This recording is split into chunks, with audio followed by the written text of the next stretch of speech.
ये कहानी शांतिपुर गांव की है, जहां एक भयानक रात आसमान गहरे काले बादलों से घिरा हुआ था। बिजली की कड़कड़ाहट से पूरा गांव सहम गया था। गांव के किनारे एक पुराने घर में केशव, उसकी पत्नी माया और उनकी 10 साल की बेटी पिंकी डरे हुए बैठे थे। मूसलाधार बारिश और तेज हवाओं के कारण उनके कच्चे घर की दीवारें हिल रही थी। अचानक एक जोरदार धमाका हुआ और देखते ही देखते उनका घर जमींदोज हो गया। किस्मत अच्छी थी कि वे समय रहते बाहर निकल आए।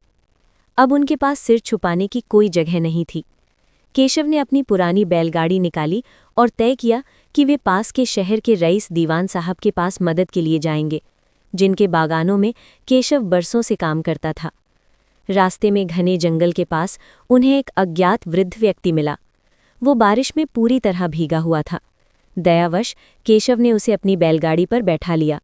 वो बूढ़ा आदमी बहुत कम बोल रहा था, लेकिन उसकी आंखों में एक अजीब सा दर्द और गहरा सन्नाटा था।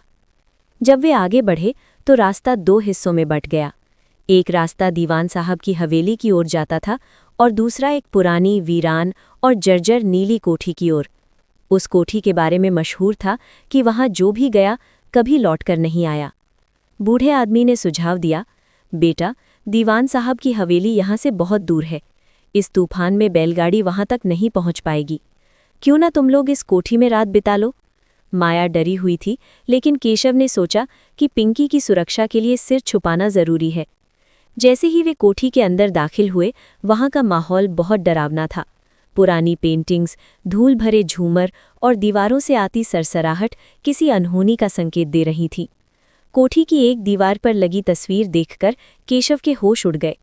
उस तस्वीर में दिख रहा व्यक्ति कोई और नहीं, बल्कि उनके साथ बैठा वही बूढ़ा आदमी था।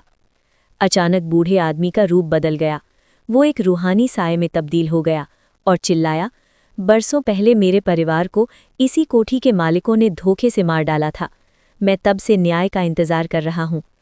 कोठी के दरवाजे अपने आप बंद हो गए और आग बुझ गई।